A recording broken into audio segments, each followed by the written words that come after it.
You can have your Main event of the evening.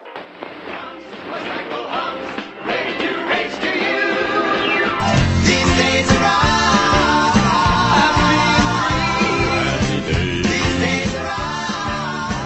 Hello and welcome to These Days Are Ours, a Happy Days podcast. I'm Peter. And I'm Joe. And today we are discussing the 1988 film Vibes, written by Babaloo Mandel and Lowell Gans and produced by Ron Howard. Okay, Peter, tell us what happens in Vibes. A pair of American men travel into Incan ruins, led by an elderly Ecuadorian man. When the two Americans try to open a spot at the top of a pyramid, the old man tries to stop them, so they shoot him. Having discovered a smaller glowing pyramid, the one who shot the old man touches it as he speaks in another language.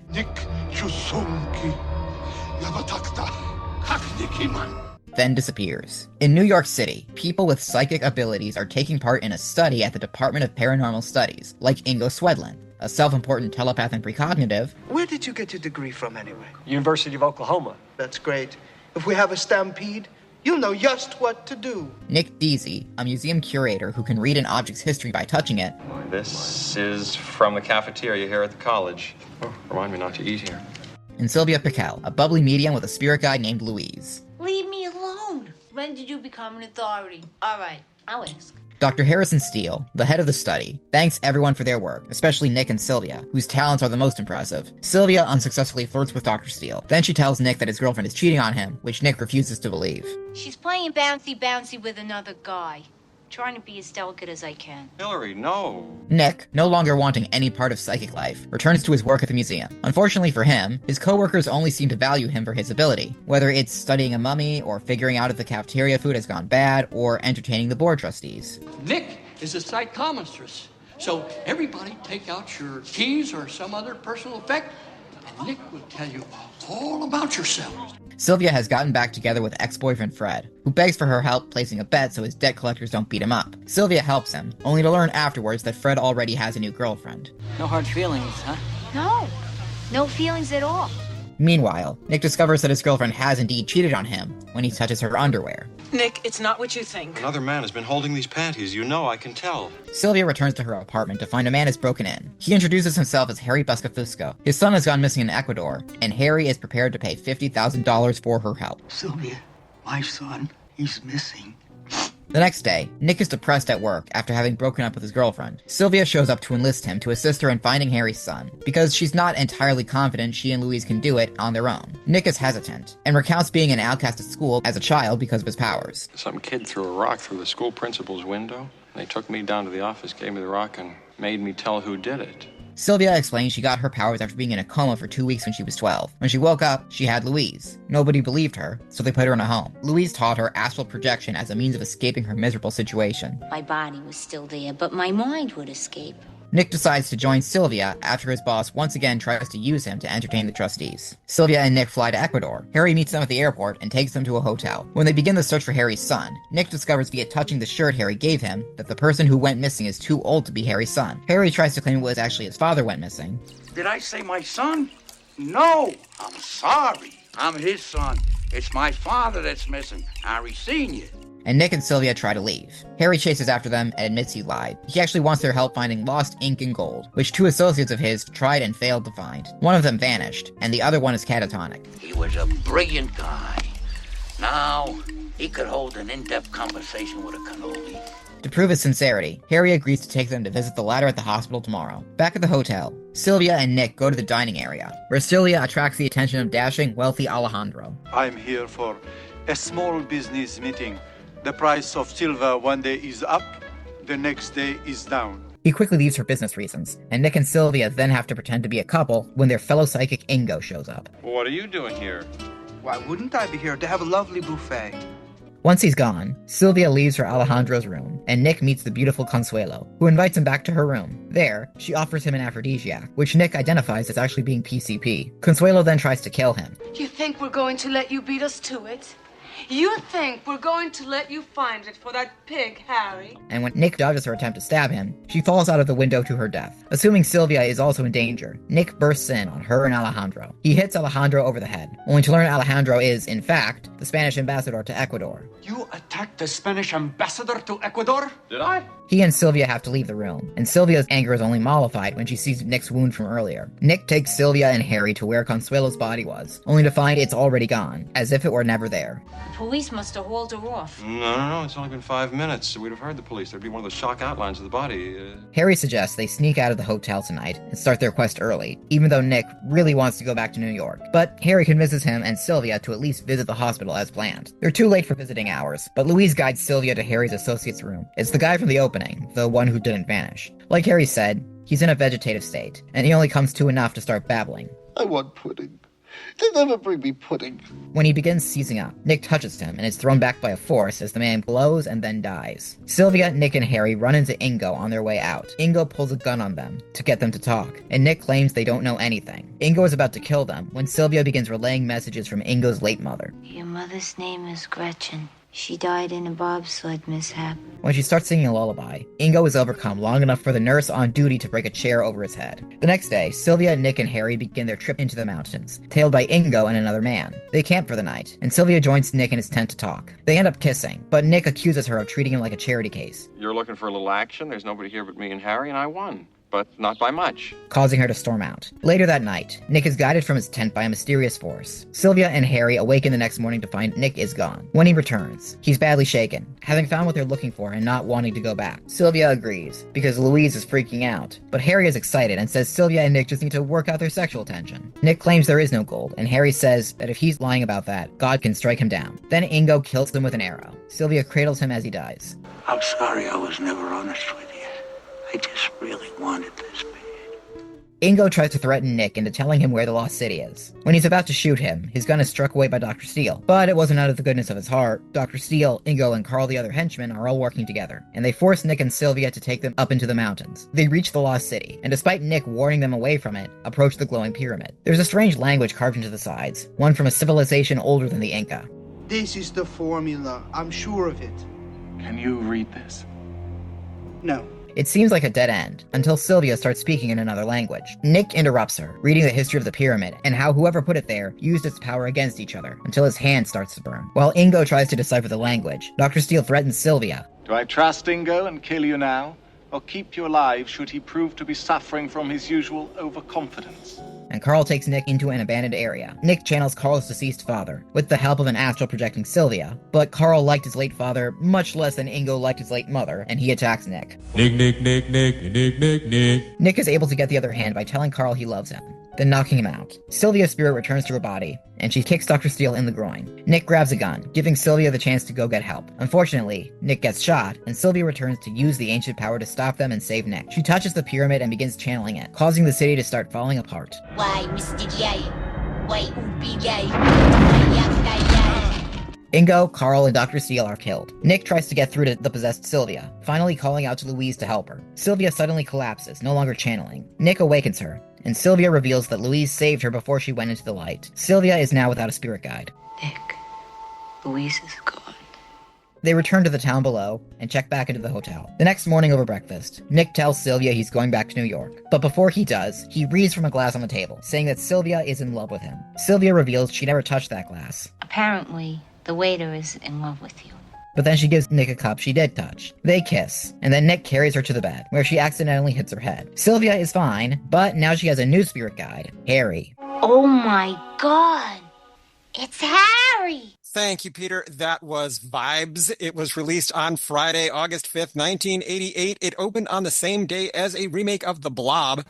Beware of the blob, it creeps. And an action-adventure movie called The Rescue. Both of these starred Matt Dillon's brother, Kevin Dillon. The big movies in theaters at that time were Cocktail, Die Hard, A Fish Called Wanda, and Coming to America. Now, I remember the movie summer of 1988 as being very busy, but do any of those movies appeal to you, Peter? I have to say Die Hard, right? It's Die Hard. I definitely saw Die Hard, A Fish Called Wanda, and Coming to America in the theaters. I eventually saw that Blob remake on video, and what are the odds of opening against 2 Kevin Dillon movies, both of which do better than yours. It was the summer of Kevin Dillon. America wanted Kevin Dillon. Apparently, Vibes was a critical and commercial disaster, garnering negative reviews and losing nearly all of its $18 million budget. Vibes was directed by Ken Kwapis. Ken is a TV and film director from East St. Louis, Illinois, who was just a few years into his career when he made this movie. He previously directed a couple of made-for-TV movies, plus The Benneker Gang and the Sesame Street feature film Follow That Bird. Sesame Street presents Follow That Bird.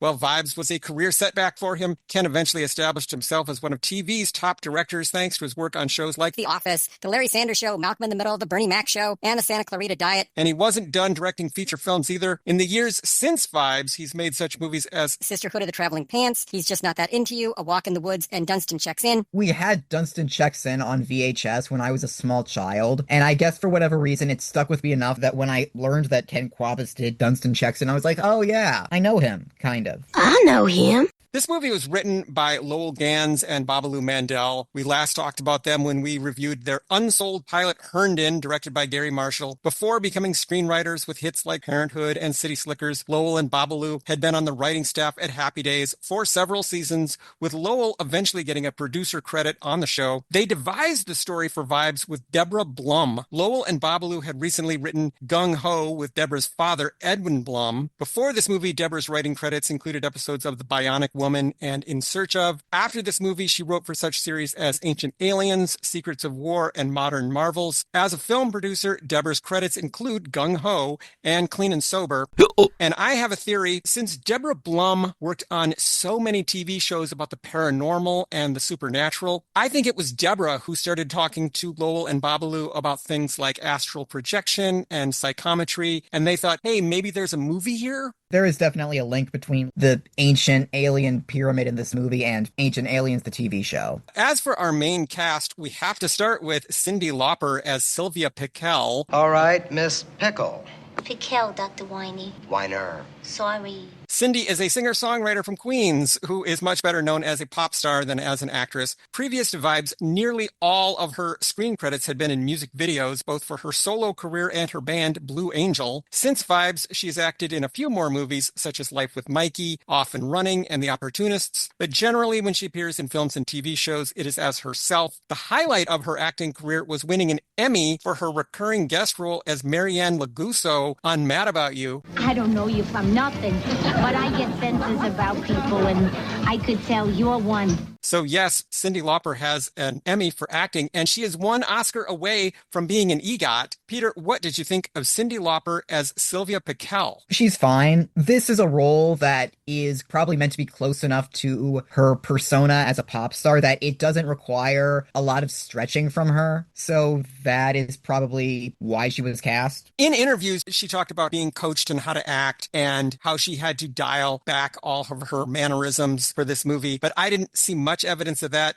Cyndi Lauper seems to be the same Cyndi Lauper that we saw all through the 1980s in interviews and music videos. She's playing this role pretty big, and she's doing that Betty Boop voice that she does. I kind of thought it would have been interesting if we'd seen her build this character from the ground up and be a completely different person than what we recognized. But I am also willing to bet that the filmmakers kind of wanted her to basically be playing Cyndi Lauper, so more people would come to see it, which did not work out, obviously. Do you think Cyndi could have ever become a major movie star? Maybe not necessarily like a movie star, but I think that she obviously did have the potential to be a good character actress. She has an Emmy after all. She had a recurring role on Bones, a TV show that my mother really likes, also as a psychic. So there's a fun fact. You see, she's a woman of mystery. We also have Jeff Goldblum as Nick Deasy. I feel fine now. I'm recovering. When he made this movie, Pittsburgh actor Jeff Goldblum had already been appearing in movies for over a decade, debuting in the original Death Wish before appearing in a couple of Robert Altman films, California Split and Nashville. He'd also co-starred with Ben Vereen in the cult favorite TV series 10 Speed and Brown Shoe, and guested on Laverne and Shirley. In the early to mid-1980s, he broke through with leading roles in such films as The Big Chill and The Fly. Well, Vibes was not a success for him. Some of Goldblum's biggest films, including Independence Day and Jurassic Park, were still ahead of him. He remains a steady presence in film and television to this day. Peter, what did you think of Jeff Goldblum as Nick Deasy? I'd say that Jeff Goldblum in Vibes is not unlike Greg Kinnear in Dear God, where you do get the sense that he is too good for this movie and he is going to go on to better stuff, which of course he did. After a certain point, he is basically the only person in this movie who is trying to be funny, and he's dropping one-liners left and right, and not all of them hit, but enough of them do that he is easily a bright spot. I quite enjoyed Jeff's performance in this. I think Vibes is trying to be one of those 80s movies where a straight-laced nerd meets a manic pixie dream girl and she turns his life upside down. What I thought was interesting was that Jeff plays the role so quirky. Jeff has a lot of strange vocal and physical mannerisms as an actor, and he did not tone those down for this. So we have two quirky people in this relationship. We don't have one straight one and one quirky one. We have two people working it up in this movie.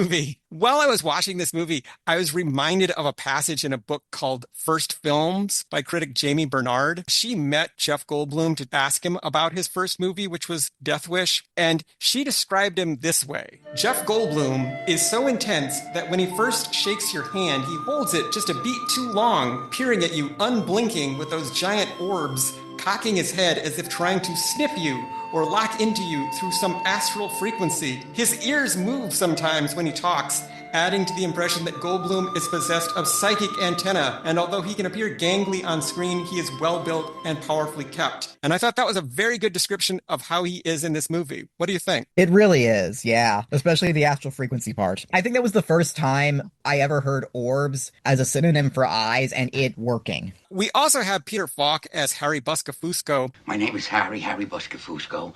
I'm here because I need a psychic and I read your ad in the paper. Peter was a film, stage, and television actor from the Bronx, best known as Lieutenant Columbo, a role he played off and on from the late 1960s to the early 2000s, but this was just one of Peter's dozens of characters. He was well known for his many collaborations with director John Cassavetes in the 70s. Some of his other memorable movies include Pocketful of Miracles, Wings of Desire, Murder by Death, It's a Mad, Mad, Mad, Mad World, The Princess Bride, and many more. He also appeared on Broadway in such plays as The Prisoner of Second Avenue and The Iceman Cometh. Peter died in 2011. He was 83. Peter, what did you think of Peter Falk as Harry Buscafusco? Casting Peter Falk in this role was a very good idea because Peter Falk is this innately likable, charming person, and Harry is kind of a loathsome piece of shit.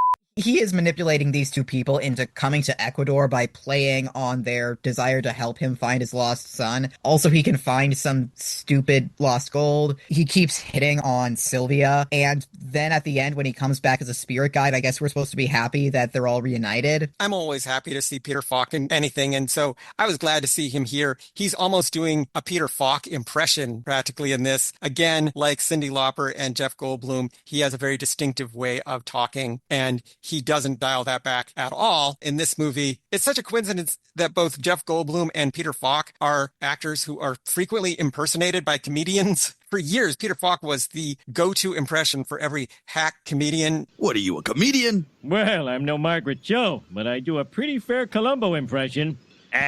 One more thing. What?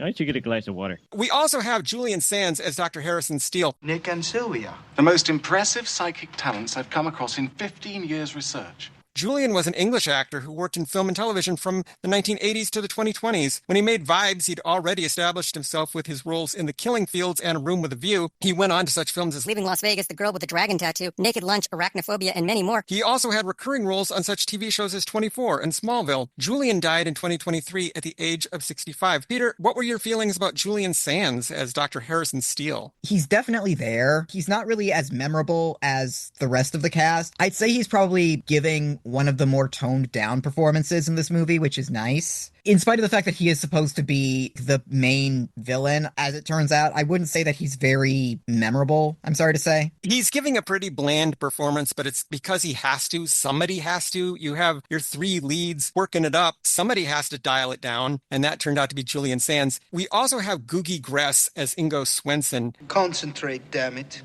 Your mind is a jumble of idiotic nonsense. Francis Googie Gress Jr.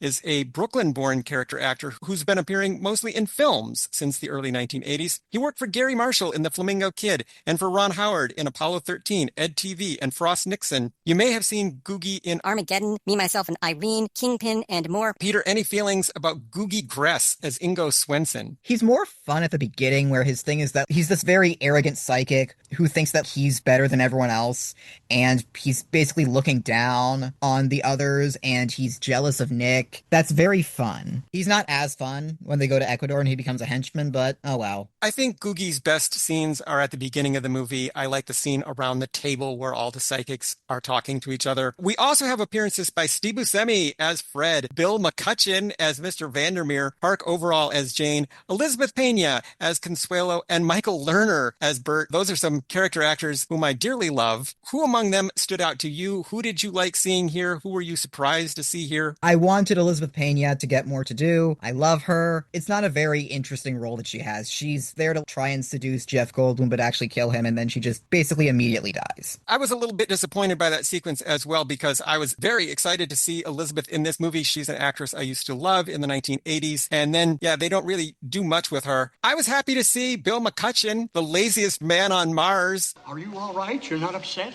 Showing up in this movie. Poor Michael Lerner, they have him be almost brain dead in the hospital in his scene, and he looks like a cartoon character who touched a light socket or something. Yes. And I see Steve Buscemi was still in the phase of his career when he was playing an untrustworthy dirtbag.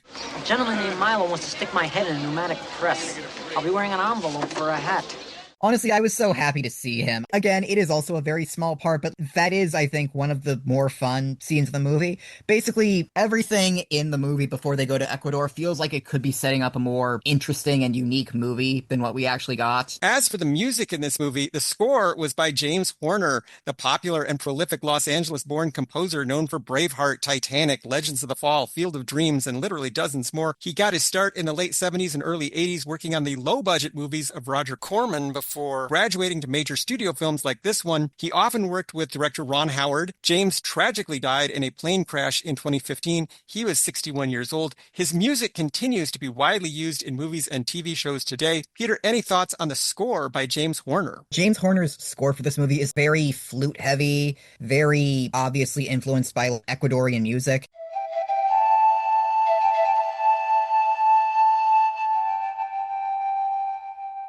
Once they get to Ecuador, that was my favorite part of the movie. It genuinely does not sound like any other film score of the time that I've heard, so I really appreciated that. I really love James's score for this film. He went above and beyond to make this movie stand out from other films and to make this score very unique. Obviously, James was a very talented composer. Because this movie is set in Ecuador, the score heavily features Ecuador's national instrument, a type of pan flute made from cane called the rondador. Once we get to Ecuador, we hear several compositions by composer Marcos Loya. Marcos appeared in the Madonna video La Isla Bonita, and his music is heard in many movies, including Once Upon a Time in Mexico, Stand and Deliver, and Deep Cover. Marcos's death was announced on April 15th, 2026. I was not super familiar with his work before this movie, aside from La Isla Bonita, but I definitely want to check out more of his stuff now. Definitely, and I like the stuff that we hear in Ecuador as well. Peter Falk sings a bit of Mountain Greenery, originally a Rodgers and Hart show tune from a 1926 musical called The Garrick Gaieties. And, mountain greenery where God made the scenery. It has since been covered by Mel Torme, Bing Crosby, Ella Fitzgerald, and many others. In a mountain greenery where God paints the scenery. Were you familiar with Mountain Greenery as a song? I was, yes. And I was very happy to hear Peter Falk sing some of it because it reminded me of when he was in Robin and the Seven Hoods, where he's the bad guy and he gets a whole villain song. Even though I am trying to be as nice as possible about this, he can't sing. He just can't. He cannot, but he performs this with such gusto that I enjoyed it. And over the end credits, Cyndi Lauper sings Hole in My Heart All the Way to China.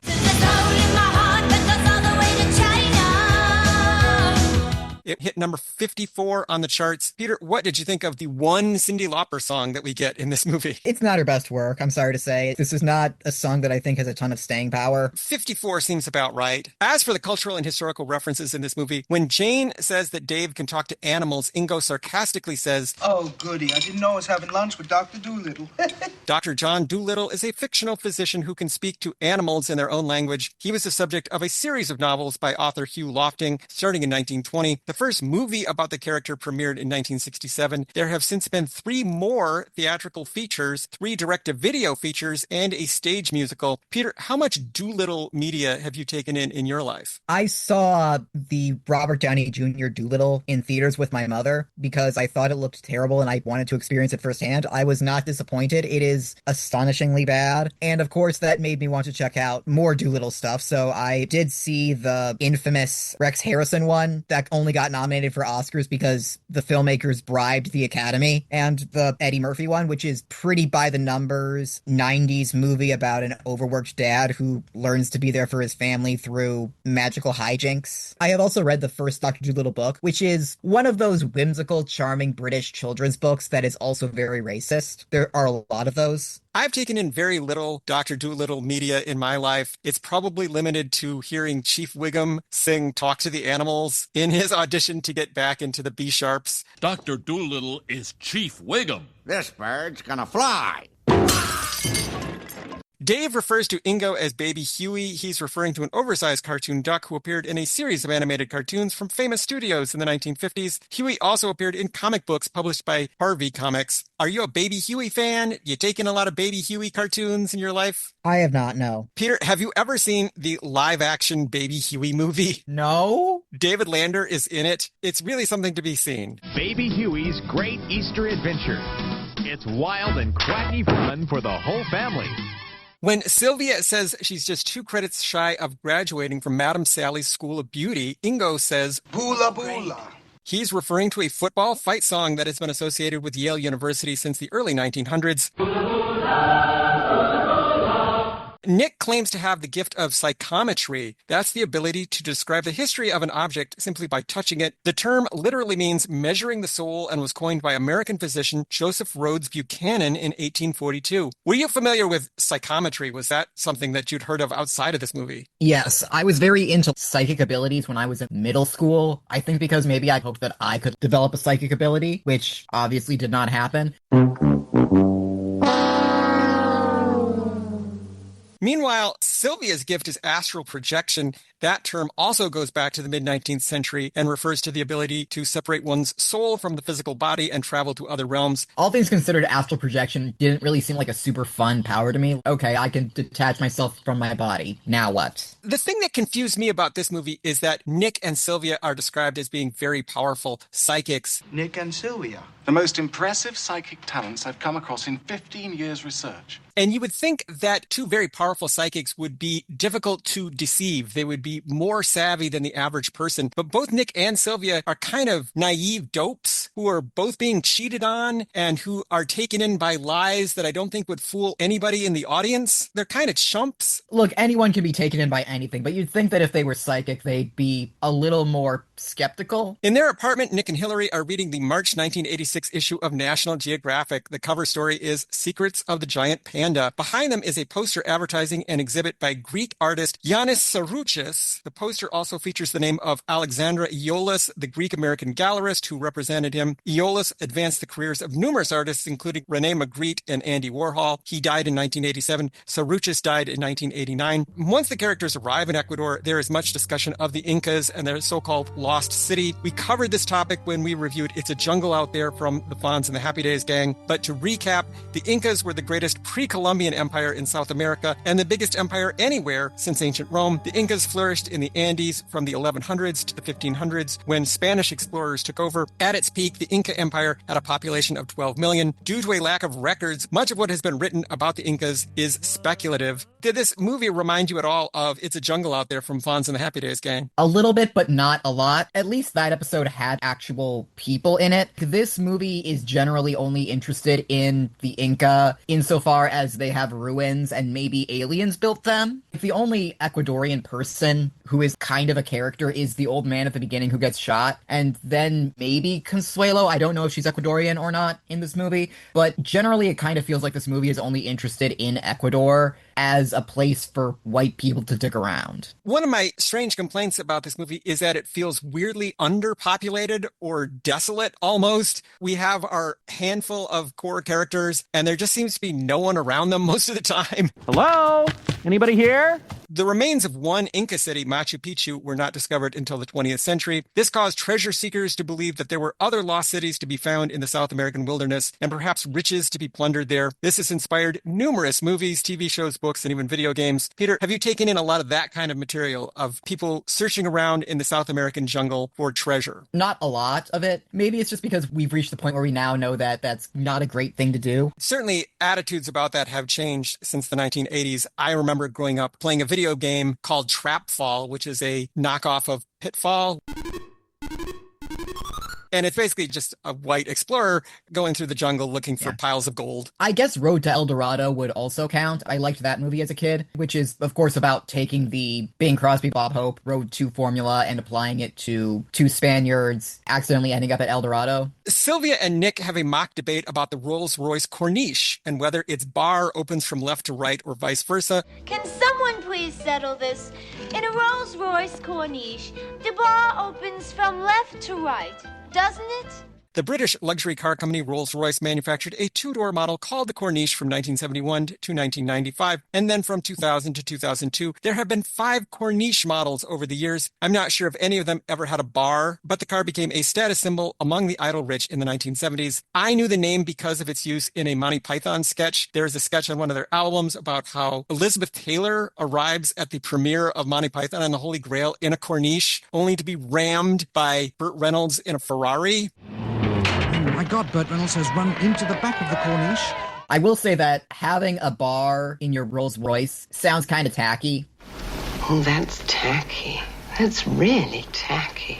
In case you ever need to know, by the way, Peter, the Spanish word for cookies is galletas. How do you say cookies in Spanish? I know how to say milk. It's leche.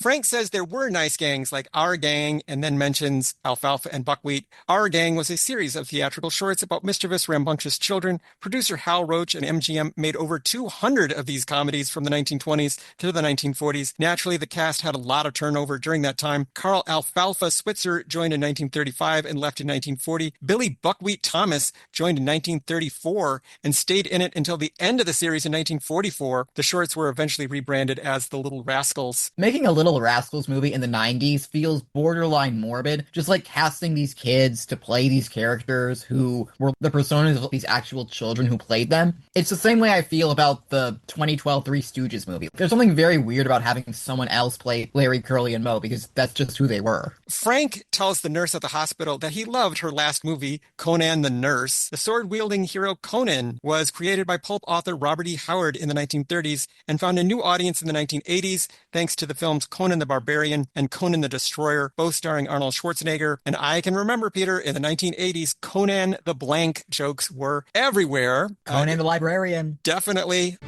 He's Conan the Librarian. Bert asks why Cary Grant never won an Oscar. Grant was nominated in 1942 for Penny Serenade and in 1945 for None But the Lonely Heart. He was finally given an honorary Oscar in 1970. This year, the Academy, in order to express its appreciation to one of its members for a unique screen career, has voted an Oscar to Mr. Cary Grant for sheer brilliance in the acting business. By that point, he had retired from acting. The truth is that Grant specialized in romantic comedies and mystery thrillers rather than these serious issue-driven dramas and sweeping historical epics that typically get Oscar attention. Do you think Cary Grant should have tried to do more Oscar bait movies? Absolutely not. If the Academy wanted to overlook him because they were stupid, that's on them. Sylvia tells Ingo she came to the hospital for the rabbit test. We just came for the rabbit test. I'm going to have Nick's baby. A now obsolete pregnancy test that was used from the 1930s to the 1960s. It involved injecting a rabbit with a woman's urine and then dissecting the animal. And Peter, I think that by 1988, the rabbit test reference was already getting a little out of date, and I think it would be totally lost on today's audiences. But what do you think? Yeah, explaining how pregnancy tests used to work is kind of deeply horrifying. So, Peter, were there any outstanding 1980s fashions in Vibes? Cyndi Lauper wears a lot of very bright day-glow outfits in this movie. Sometimes I get up and I'm going to put my clothes on, but no, I'm going to wear Sylvia's clothes, and then on my day off, I'm going to put Sylvia's clothes on, but no. Lots of cleavage, which is something that Nick even jokes about, and she compares it to Macy's putting the merchandise in the front window. I think my favorite outfit that she wears is the pajamas that she wears when they're camping in the mountains. She's wearing this light blue shirt that has this cowboy fringe on it. I really loved that. Everybody else feels like they're more in the beige 80s.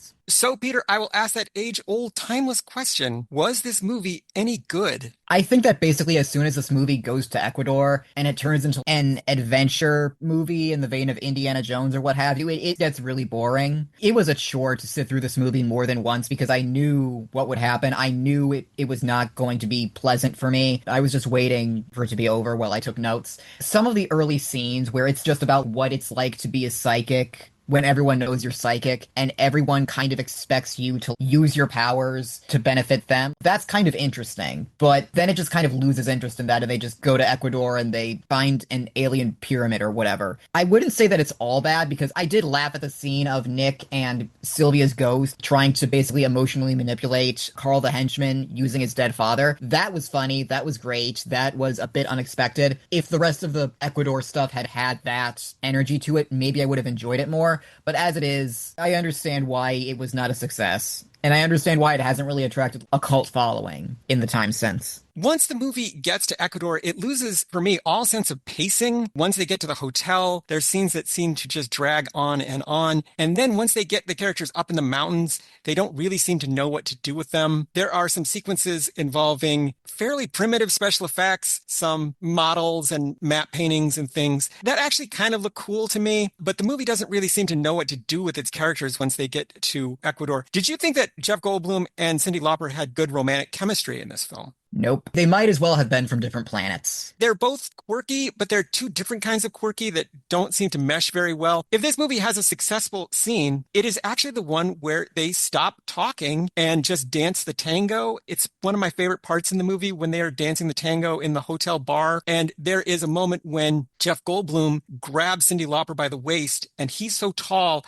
that her legs just dangle. And I thought that was sort of charming. Do you know who was supposed to originally play the Nick Deasy role? Who? Dan Aykroyd. We're on a mission from God. And I don't know that the Dan Aykroyd version of the movie would have been better. Do you think Dan Aykroyd would have been a better choice for this? It makes a kind of sense because Dan Aykroyd is very into stuff like this, you know, psychic powers and aliens and whatnot. I don't think it would have been better, but maybe it would have had more of a reason to exist. Was I alone in this, or did you also want to see Peter Falk as a ghost at the end of the movie? I thought we should have seen the ghost, like at the end of a Star Wars movie, where all the characters who have died turned into Force ghosts. I guess it wouldn't fit with what they had previously established with Louise the Spirit Guide. We're not particularly attached to Louise as a character because she might as well be an imaginary friend. I don't know anything about Louise as a person or what she's like because I only know her secondhand through Cyndi Lauper describing her. I actually thought that the Louise ghost character, quote unquote, was one of the weaknesses of the movie because she doesn't have a voice. We don't ever see her or anything. Sometimes I didn't even believe Sylvia that she was talking to anybody. I just thought she was making it up because we never get much physical evidence of Louise. The other scene, Peter, that I wanted so badly in this movie, you know, the big glowing pyramid thing. I wanted there to be at least one scene where at least one character pries that thing loose from its base, and then they just smash cut to a pawn shop where they're trying to sell the pyramid, and the guy behind the counter is, I don't know, 200 is the best I can do. And they're like, 200? Do you know what I went through to get this? And it was like, yeah, but there's not a lot of call for these glowing Ecuadorian pyramids and stuff. I also wanted the pyramid to have a voice and be able to talk. Do you think that could have worked if the pyramid itself had sort of a low, booming, echoey voice? Yeah, and it says stuff like, you have been deemed unworthy or something. But as it is, the glowing pyramid thing wasn't all that impressive to me. What was the goal, by the way? Were they trying to harness the power of the triangle thing? Was there supposed to be gold that they were going to get? I never quite understood. Yeah, I guess that Dr. Steele wants it because he wants the power to take over the world and impose order or something. And Harry does genuinely seem to think that there's gold there. But I don't know how they intersect. Like, do they know each other? How are they related to the guys at the beginning? What's going on here? And what exactly was Elizabeth Pena's involvement? And who took her body away? What happened to all that? They don't even come close to solving any of that. There's not even a thing where Dr. Steele is like, and Consuelo worked for me. Maybe she worked for like a secret third person or something. I don't know. One description I saw of this movie was romancing the Ghostbusters in the Temple of Doom. And I thought that was a pretty accurate version of this. Yes, but it also makes the movie sound better than it actually is. This movie is very derivative, but also very boring. The trouble with your story is that it lacks everything. You name it, it lacks it. I'm sorry that it didn't launch Cyndi Lauper's movie career, but I don't think this movie was ever going to do it. So, Peter, how can people keep up with us and find out about all the wonderful things that we are doing? Listeners can follow us at thesedaysreours.libsyn.com. And they can email us with questions, comments, and concerns at thesedaysreourspodcast@gmail.com. Now, the next time we get together, Peter, you took us into the 1980s. I'm taking us back to the 1960s, to the earliest thing I think we've ever reviewed. Before Happy Days or Laverne and Shirley, there was a little show co-created by Gary Marshall that I like to call Hey Landlord. Kill my landlord. Kill my landlord. There is an episode of that show that I think we should talk about called Testing 1, 2. Oh boy. Get excited, Peter. So, see you later, alligator. In a while, crocodile. She comes home in the morning light. Mother says, when you gonna live your life right? Oh, mama dear, we're not the fortunate ones. And girls just want to have fun. Those girls just want to have fun. The girls who wanna have fun. Some fun, real fun. We're talking about fun. Oh my God. It's Harry.